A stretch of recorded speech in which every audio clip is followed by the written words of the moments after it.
collectible giveaway, a big card flip, and I am making a video about, I know it sounds simple, sounds silly, but this is something that I never sold the card. If you followed the channel for any amount of time, long time collector, but I just recently started selling cards. Sold my first card a couple of months ago. And I didn't even think about this. And then somebody, Dr. Strange from here that I met from the channel, who I speak to often, he pointed it out to me. And I had sent them some cards. And now I've come to realize that I did it wrong. So the proper way to ship a card in an envelope, if it's a card that it really isn't worth a lot, and or it's just one card, you don't have to go and put it in a big old box and put all this padding on it and whatnot. It's a $5-10 card. You can throw a stamp on it. I noticed that you to stay under the weight, and I tested this over at the post office. You can send 2 cards in penny sleeves and in top loaders, and you'll be like right under the allotted amount for one stamp in an envelope. Okay, so the proper way is, I'm gonna go ahead and show now. Hold on. All right, so what I was saying is the proper way, and what happened was I learned this, as I mentioned. Dr. Strange goes and tells me, hey man, he sends me a picture of the envelope all messed up and open, and he says, man, it's a miracle that these got here. And you know what? To those of you who've been sending cards and envelopes, this is obviously something that is elementary, but you know what?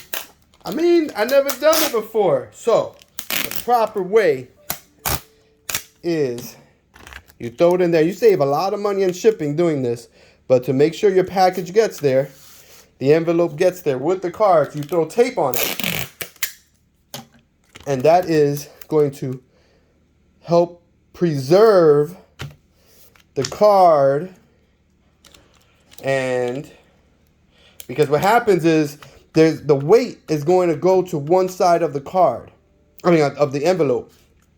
So then what happens is in transit, it's just going to wear a hole, and it's going to just break open wherever the card decides to settle in the top loader.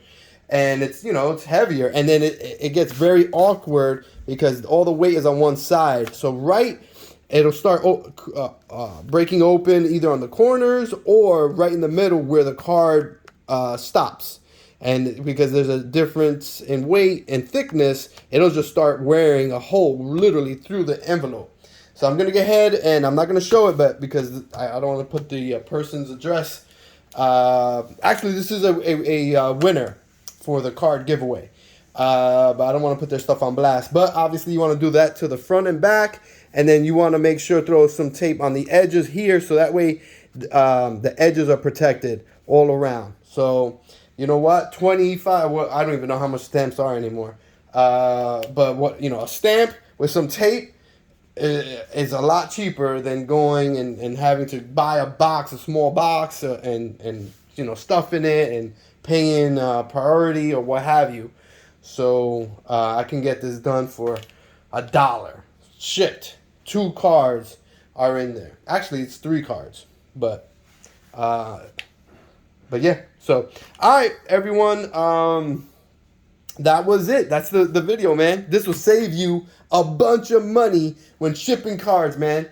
Stamp and some tape in an envelope.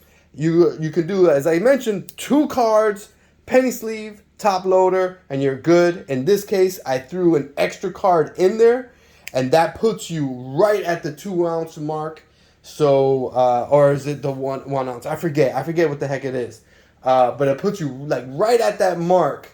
And the thing is, I'm not using 2 separate top loaders. I'm using 1 top loader for 2 cards.